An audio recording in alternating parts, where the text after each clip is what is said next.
Alors nous sommes arrivés d'Av Sadeh Gimel de Baba Messiah, Sadeh Gimel pour le mercredi 28 Kislev.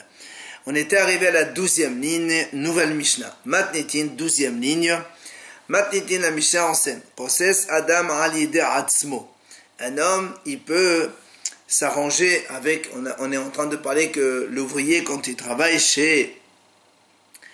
dans un champ pour cueillir, la Torah lui donne l'autorisation de manger pendant le travail. Alors vient la Mishnah nous enseigne qu'un homme, il peut par exemple dire au propriétaire, je ne mange pas, mais tu me donnes une certaine somme d'argent. Ali d'Atzmo, donc pour lui qui travaille. Ali deveno oveto hagedulim. Ou bien si même il fait travailler son fils ou sa fille qui sont grands, et il dit au propriétaire de ne pas leur permettre à manger, mais en contrepartie, il les indemnise donc avec de l'argent. Ou encore, pour, donc, s'il a un esclave ou une servante qui travaille, ou enfin, ou même si c'est sa femme qui travaille, il a le droit donc de fixer avec le propriétaire, l'employeur, qui ne mange pas, donc en échange, il leur donne donc une certaine somme d'argent. Pourquoi la Mishnah dit ça? Mais parce que tout ça c'est des grands, et ils ont conscience et ils acceptent. Par contre, la Mishnah dit Aval et non, il ne peut pas décider pour son fils ou sa fille qui sont petits, moins de la bar mitzvah, ou encore ni pour son serviteur ou sa servante qui sont petits. La même chose, il ne peut pas décider pour son animal. Il ne peut pas dire à l'employeur, je te donne ma vache pour battre le blé, mais tu as le droit de la museler et tu me donnes en échange un peu d'argent. Ça, il n'a pas le droit de faire. Mais parce que, évidemment, ils n'ont pas donc d'esprit pour savoir ce qui est bon, ce qui n'est pas bon. On ne peut pas décider pour eux.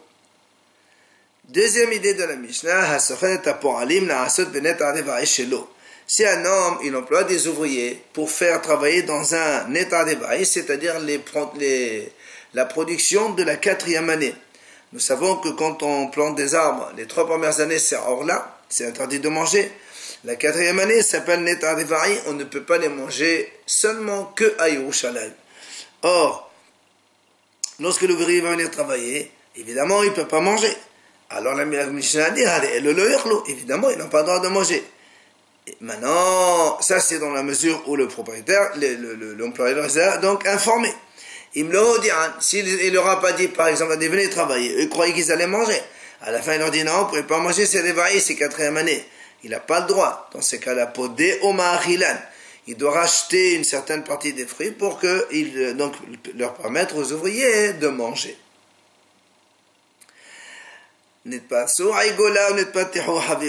Si quelqu'un il avait des aïgoulés, des vélades, donc des ronds de figues qui se sont séparés, ou des cruches qui sont ouvertes, alors il amène des ouvriers pour remettre les choses en place, fermer les cruches et remettre les ronds de figues, donc les coller. Ils n'ont pas le droit de manger. Pourquoi? Tout simplement parce que étant donné que c'est un produit fini qui n'a pas encore été prélevé, ils n'ont pas le droit de travailler, ils n'ont pas le droit de manger. Par contre, il me le dit, si maintenant il n'aura pas dit que c'était des produits non encore merosa, qui n'ont pas été prélevés, alors il doit prélever et les faire manger. Enfin, dernière idée de la Mishnah, Shomre Perot, si maintenant on emploie des gens pour garder seulement des fruits, pas pour cueillir. La Mishnah dit Ochlin melchot medina avalelo min la Torah. Ça veut dire selon la Torah, quelqu'un qui garde les fruits, un champ de fruits, il n'a pas le droit de manger. Mais seulement minhag hachamim disent elchot medina. Les gens ont pris l'habitude que celui qui garde des fruits, il a aussi le droit de manger de ces fruits-là. Ça c'est la Mishnah. Voilà, Shomrei Perot. On revient sur les gardiens de fruits. Amarav, quand on a dit, il ne peut pas manger min la Torah, mais seulement melchot medina. Donc c'est une coutume de la ville qu'on leur permet de manger. Amarav le Shan, ou quand est-ce qu'on leur donne à manger seulement des hachamim, minhaj de la ville, mais pas de la Torah. Ils n'ont pas le droit de la manger de la Torah, et la shomrei ganot ufadessin. C'est-à-dire quand ils gardent des champs, c'est-à-dire c'est encore merouba. Les fruits sont encore sur l'arbre et sur la terre. Mais celui qui garde des tas de blé ou des tas de fruits qui sont déjà cueillis mais qui sont donc entreposés, ceux-là, selon Rav, ils peuvent manger même de la Torah. Kasavad, pourquoi? Parce que selon Rav, celui qui garde, c'est comme si il est en train de travailler, comme si il est en train de cueillir. C'est la même chose, donc la Torah lui donne l'autorisation de manger. Shmuel a dit non. Quand est-ce qu'on a dit n'a pas le droit de manger selon la Torah,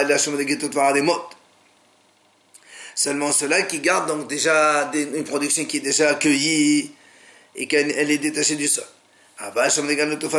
Mais ceux qui gardent les champs et les terrains qui sont donc les vergers qui sont encore sur la terre, ceux-là, selon Shmuel, ils n'ont pas le droit de manger ni Mena Torah, ni même pas Mehlechot Medina. Ils ne mangent pas du tout. Pourquoi? Parce que Shmuel pense que celui qui garde, ça ne s'appelle pas qu'il est en train de travailler, donc c'est pour ça qu'il ne mange pas du tout. Viens alors, mettez Ravaha Baravuna. Ravaha, il vient objecter. C'est marqué Hamshamel Tapara Metame Beradim. On a vu que celui qui garde la vache rousse, puisque donc, il faut la surveiller depuis le moment où on a fait la shita, jusqu'au moment où après on va donc mettre la brûler, faire de la cendre. Tous ceux qui s'occupent de la vache rousse, Hachamim disent, ils deviennent Ebradim. Ils ont les vêtements qui sont tamés. Alors il lui dit, mais si tu penses que celui qui garde, rien qu'il surveille que tout se passe bien, eh bien, Meshamer, il fait rien. Alors pourquoi il met Tamé Bradim? Et si on dit Tamé Bradim, c'est que c'est Maaseh Damé. Donc question, elle est contre Shmuel. Alors, Amar Rabba Barola, il dit non. Rabba Barola, il dit que là-bas, dans la vache rouge, c'est différent. Hachamim, ils ont fait une xéra que celui qui surveille, il est tamé parce que de peur qu'il déplace un membre de cette vache. Donc c'est juste pour la vache, c'est spécifique. Alors, mais il vient Vrav Kahana, il objecte encore. Hameshamer Alba Behamesh Mershaot, Hadeze Loim Alik Sumer Had Mehen, et la Mokole Had Had Ochele fi Hishbo. Il y a marqué celui qui garde 4 ou 5 Mershaot, c'est-à-dire donc des champs différents dans lesquels on fait pour pousser des concombres. Alors il dit, comme il garde 4 ou 5 différents, il ne peut pas remplir son ventre d'un seul terrain. Il mange un petit peu de chacun, selon donc, les normes qu'on a calculées. Alors le m'a dit, alors si tu dis, Shmuel, toi, que le Meshamer, celui qui garde, il n'est pas considéré comme travailler, alors il n'a même pas le droit de manger. Voilà, ici il est en train de manger. Il a dit non, là ils sont déjà détachés. Les concombres ils sont déjà accueillis, ils sont posés donc dans le sol. Alors là, on m'a dit, attends, comment? Comment tu dis, s'ils sont déjà accueillis, on n'a pas le droit de manger, on n'a pas encore prélevé le maaser? Alors on répond, parce qu'on n'a pas encore, rappelez-vous, on avait dit que tant qu'on n'a pas, la petite fleur n'est pas tombée, il n'y a pas encore le maaser. Là aussi, c'est pas encore tombé, il n'y a pas encore le maaser. Amar Rabashi, il vient Rabashi, il dit, en fait, il paraît logique, c'est comme Shmuel. Comme quoi, Mishamer, c'est pas comment c'est maaser. Dites-nous comme le Mishnah dit. Puisqu'on a vu nous déjà dans la Mishnah, qui c'est qui mange selon la Torah? On a dit dans la Mishnah, celui qui travaille dans le Mehubba la Kalka, quand c'est encore attaché au sol, et au moment où le produit, donc il est mûr, il est terminé, il est prêt à être cueilli pour manger. Au Betalouch, la suite dans la Mishnah. Maintenant, il m'a dit, si la Mishnah dit, voilà ceux qui mangent de la Torah, mais que là, des cas de la Torah et la Mechot Medina. Donc ça veut dire qu'il y a ceux qui mangent donc même pas de la Torah, mais Mechot Medina, puisque la Mishnah nous dit, ceux-là, ils mangent de la Torah. Ça veut dire qu'il y en a d'autres qui ne mangent pas de la Torah, mais qui mangent de la Medina. Alors on m'a dit, regarde dans la Sefa, la suite, il y a marqué, il y a marqué dans la Mishnah après, voilà ceux qui ne mangent pas. Alors on m'a dit, qu'est-ce que ça veut dire, ils ne mangent pas? Et les si tu me dis, ils ne mangent pas, ça veut dire, la Torah, ils ne mangent pas, mais ils mangent selon la Médina, selon les usages de la ville, mais ça, on a déjà vu dans la Récha. Et la lave, c'est l'orlin, l'homme et la tombe Medina. Donc, on est obligé de dire que la Stéphane, par contre, a dit en orlin, il ne mange pas, ça veut dire ni de la Torah, ni donc de la Médina, de l'usage de la ville. Omaïnéo, c'est qui? C'est bien, comme on a vu, celui qui travaille dans les champs, encore attaché au sol, mais ce n'est pas encore le temps donc de le produit fini, c'est pas au moment de la cueillette, cela il ne mange pas ni la Torah ni Melachot Medina. Bechol Sheken, Shomne Ganot Fatesot, que ceux qui gardent, eux, bien sûr, ils n'ont pas le droit de manger. Matiti, nouvelle Mishnah. La Mishnah dit il existe 4 gardiens, maintenant on les connaît. Shomer Hinam, Be'ashoel, Nosesachad, Be'asocher. Donc le gardien gratuit, Hashoel l'emprunteur, Nosesachad celui qui garde avec salaire, Be'asocher est donc le locataire. La Mishnah dit Shomer Hinam Nishba Alakol. Donc un gardien gratuit, s'il arrive le moment de problème, il doit jurer, comme quoi il n'a pas été négligent, il ne paye pas. Hashoel Mishalem Etakol, lui le Shoel emprunteur, il paye tout. Sauf Mehamed Menachem, mais ça c'est spécial. Le gardien salarié et le locataire, eux, lorsque l'animal il est brisé, il est capturé ou il est mort, ils jurent que c'est comme ça et ils ne payent pas. Par contre, si l'animal ou l'objet est volé ou perdu, ils doivent payer automatiquement. Ça, c'est la Mishnah, donc, pour les 4 gardiens. Mara, maintenant, la Gemara dit qui a enseigné ces 4 chambres? Il a dit, c'est Rabbi Meir. Alors, Rabbi lui dit comment? Qu'est-ce que tu racontes? Est-ce qu'il y a quelqu'un qui ne pense pas à l'existence de ces 4 gardiens? C'est connu. Alors, Amal dit non. Il dit, ma question, c'est comme ça que je voulais te dire. Maintenant, on m'a dit, en fait, ma question était, qui pense que le Shomer Sachar, le gardien salarié, et le Socher, ils ont le même statut? C'est qui? C'est Rabbi Meir. Alors là, on m'a dit, pourtant, nous, on a vu le verse sur Rabbi Meir. Comme la preuve, la Braïta a dit, Tétania, Socher, Kesad Meshalem, Rabbi Meir, Omer, Keshomer Hinap. Tu vois bien que Rabbi Meir dit que le Socher, le locataire, il a le même statut que le Shomer Hina, pas le Shomer Sachar. Donc comment toi tu as dit que Rabbi Meir c'est lui qui pense que le Socher et le Shomer Sachar c'est la même chose? Alors il lui répond, Rabba Baravua Efka Katane. Il dit non, Rabba Baravua il a enseigné le contraire. Comme quand Rabbi Meir dit que le Socher c'est comme Shomer Sachar. Et c'est pour ça qu'on a dit c'est Rabbi Meir qui est l'auteur que Shomer Sachar et Socher sont identiques. Alors là moi a dit attends dans ces cas-là. Si tu me dis que le gardien salarié Shomer Sachar et le locataire le Socher c'est la même, ils sont les mêmes. Alors dans ces cas-là, Alba, maintenant il n'y a plus que 3, pas 4 gardiens. Il lui dit c'est vrai, c'est 4 gardiens, mais ils ont 3 donc statuts. Parce que le statut de Shomer Sachar il est le même, donc ça fait 3 statuts. La Gemara raconte. Il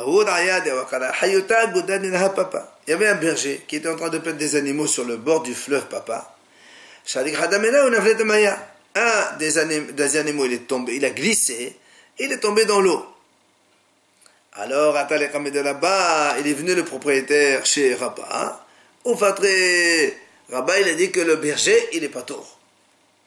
Parce que Rabba, il s'est justifié. Qu'est-ce que tu veux qu'il fasse? Il a gardé comme normalement il faut garder. Donc, ça s'appelle pas Avida, c'est un cas de force majeure, et le Shomer Sachar, il ne paye pas.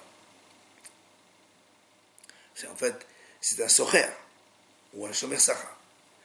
Amalé Abaye, alors Abaye lui dit, d'après toi,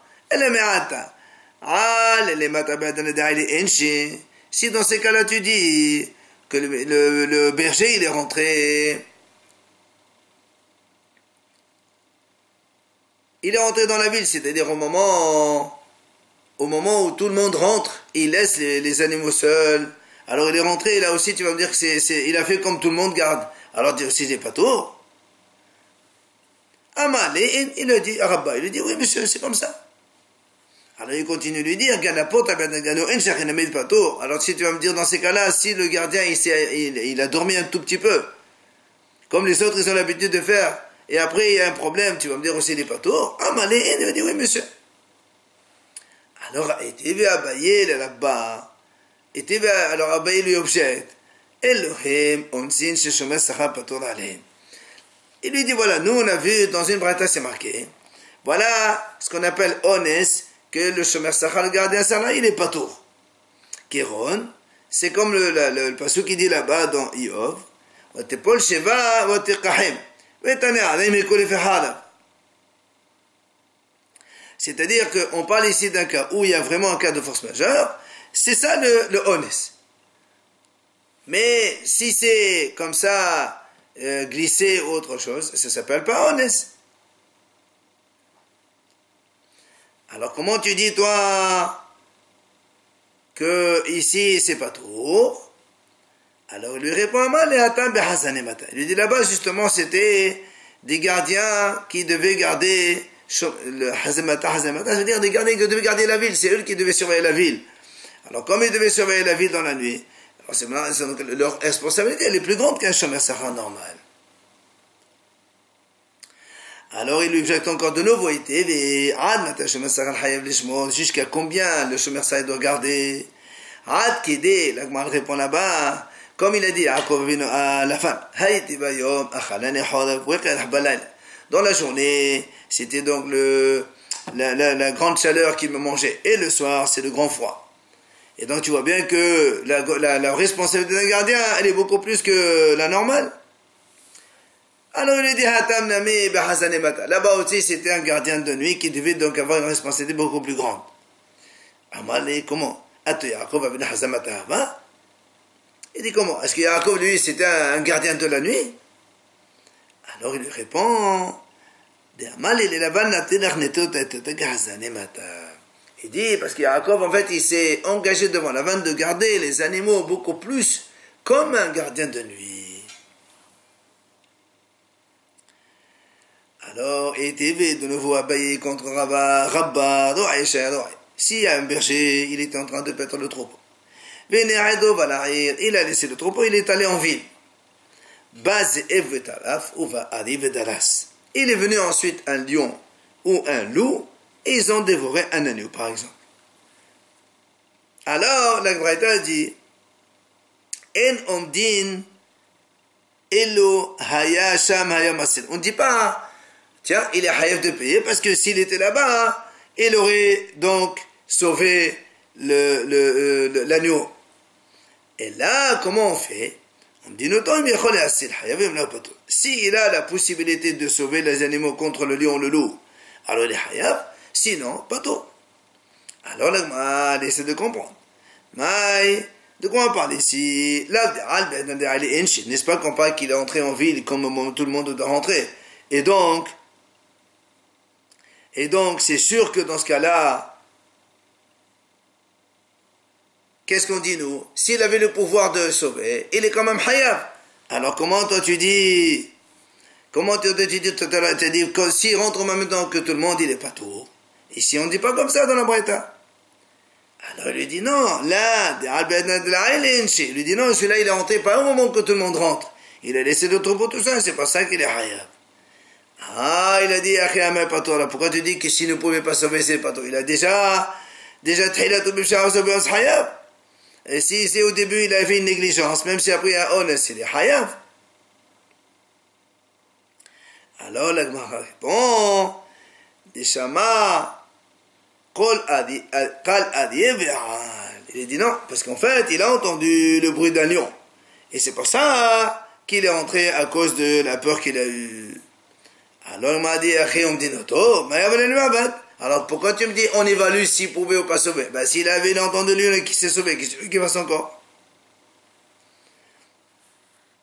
Alors il m'a dit, il a mal répondu, non, il aurait dû avertir les autres bergers pour venir un petit peu ensemble et faire peur aux lions et aux loups. Alors il m'a dit, dans ces cas-là,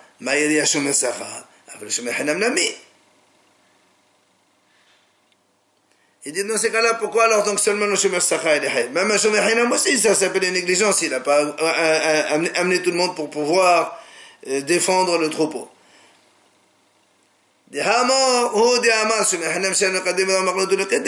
Toi-même tu as dit ça.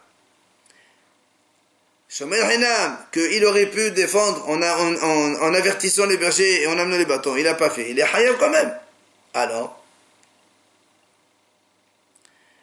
Alors il lui répond, l'Agma dit, Shomer Hinam behinam, Shomer Sachar besachar.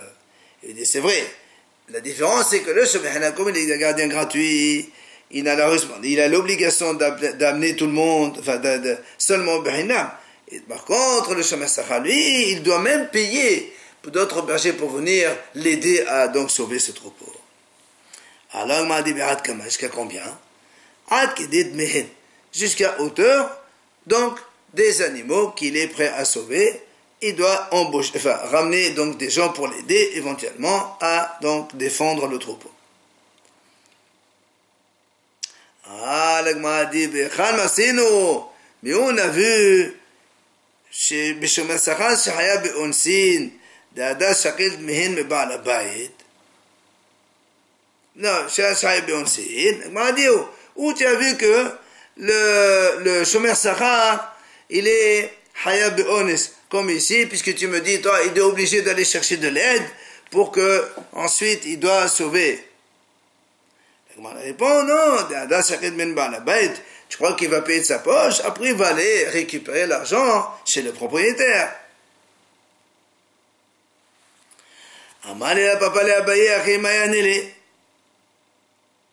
Mina. Alors il lui dit à papa, dans ces cas-là, si le propriétaire il doit rembourser ce que le berger il a dépensé, dans ces cas-là, qu'est-ce qu'il a gagné en sauvant l'animal ou le prix de l'aide, c'est la même chose? Alors il dit non. On a dit la différence, parce que le propriétaire il est habitué avec ces animaux. Évidemment, comme il est habitué, c'est mieux de garder cela que d'acheter d'autres.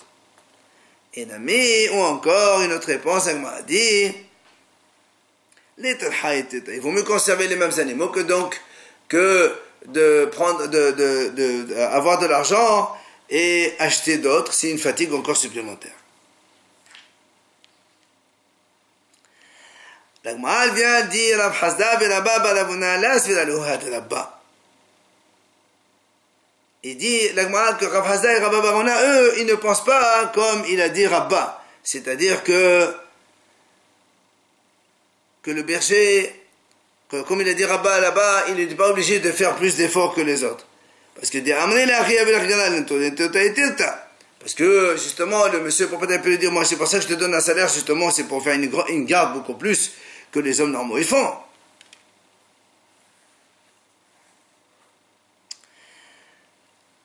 Baladas Svula'a, le mal raconte, il y avait un monsieur qui s'appelait Baladas Svula'a, il a passé des animaux donc sur un pont, le pont de Neresh. Il y avait un fleuve de Neresh, il avait un pont, il est passé. Qu'est-ce qui s'est passé? Il y a une qui a poussé l'autre, et elle l'a lancé donc évidemment dans le fleuve. Il est venu chez un papa, le propriétaire, il a donc obligé le gardien à payer, le berger. Qu'est-ce que je fasse? Il lui a dit, tu aurais dû les faire passer une à une, pas tous ensemble après. Et après, donc, il y a eu l'incident qu'il y a eu. Alors, il lui répond, il dit, est-ce que tu sais que toi, des gens, comme ça, ils font passer un an? Tu sais, l'habitude des gens de faire passer donc tous les animaux en même temps, et après, c'est comme ça. Là, il y a eu un incident, c'est pas de ma faute. Amali lui répond, le Rav, Kvar, il lui dit, monsieur, les gens, ils se sont plaints déjà comme toi, ils ont mis la même argumentation, mais de toute façon, ça ne compte pas, ça ne vaut rien, tu dois payer. La Gemara raconte encore Aïvo Efket Kitna Belunia. Aïvo, il a confié, donc Kitna, c'est du lin, Bedonia chez quelqu'un, en tant que Shomer Hina, gardien gratuit. Azal chez vous, chantez mené. Il est venu un brigand, il lui a pris de force, donc ce lin-là. Les sauf, à la fin, on a compris, on a reconnu que c'était lui. Il est venu, bien sûr, à Ivo chez Rav Nachman pour réclamer justice. Haïvé. Et Rav Nachman, il a dit que ce Ronia, il doit payer le lin. Alors, l'Agma a dit, est-ce qu'on va dire que Rav Nachman, il n'est pas d'accord avec Ravuna Baravin? Pourquoi? Parce que, Deshalah Ravuna Baravin. Ravuna Baravin, il a envoyé. Il lui a dit comme ça, Nirneva be'ones. Si quelqu'un, il y a eu un vol par, donc, 4 forces majeures, c'est-à-dire, donc, il a été menacé par arme et donc, enlevé. On lui a enlevé un objet. Et après, on a retrouvé le voleur. Si c'est un shomer henam, il a le choix, soit il jure, soit il le paye.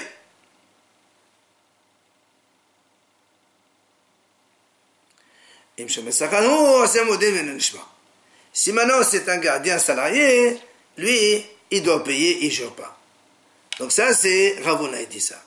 Et donc nous, on voit ici que Rav Nachman, il lui a dit, il lui a pas laissé le choix. Il lui a dit, tu dois payer.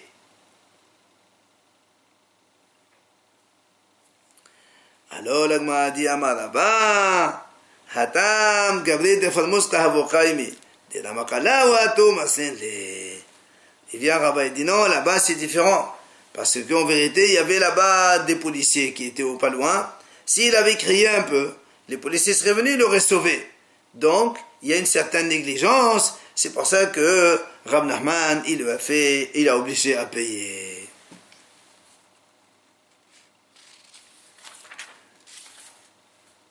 On fait juste la Mishnah. Matniti. Ze'ev echad eno ones. Shene ze'evim ones. Si un berger, il est attaqué par un loup, un Mishnah a dit ça, c'est pas un cas de force majeure, c'est-à-dire le berger, il a le pouvoir de le faire partir. Par contre, s'il y a 2 loups, là c'est beaucoup plus grave, c'est un cas de honnête, et bien sûr, si c'est un shomer sachar, il ne paye pas. Rabbi Yehuda lui dit, si il s'agit d'un Mishnah Zevim, c'est un moment où il y a beaucoup de loups qui sont un petit peu, qui attaquent de part et d'autre, là, même un seul, c'est un cas de honnête. Shnek lavi meno honnête. La Mishnah a dit encore, si le berger est attaqué par 2 chiens, c'est pas un cas de force majeure. Il vient, il y a Doua Bavli au même chemin de Rabbi Meir, lui il dit au nom de Rabbi Meir, ça dépend. Mais l'ouahat et non.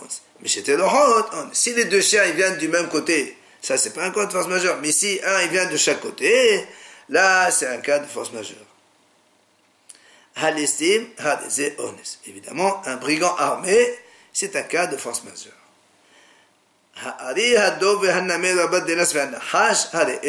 Le lion, l'ours, la panthère, le bardélas, Rachid a dit c'est un putois ou un serpent, eh bien c'est aussi le cas de force majeure. Et Matai, la Mishnah dit, quand est-ce qu'on considère tout ça donc un cas de force majeure? Bisman, Sheba Omeale. Si évidemment les animaux ils sont venus donc attaquer le troupeau.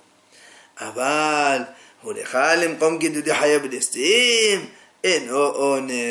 si maintenant le berger lui-même qui a amené le troupeau là-bas dans un endroit où donc c'est risqué, il y a des bêtes sauvages, il y a des brigands, dans ces cas-là c'est une négligence, ça ne s'appelle pas un cas de honnête.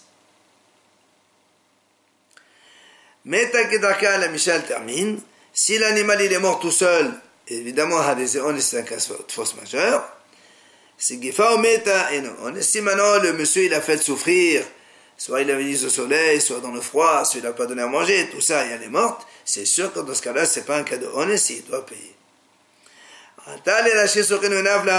Si elle est montée au sommet des montagnes et elle est tombée, c'est un cas de force majeure. Par contre, mais si c'est lui le berger qui a fait monter les animaux là-bas, donc au sommet des montagnes, après elle est tombée, et elle est morte, là, dans ces cas-là, c'est pas un cas de honest.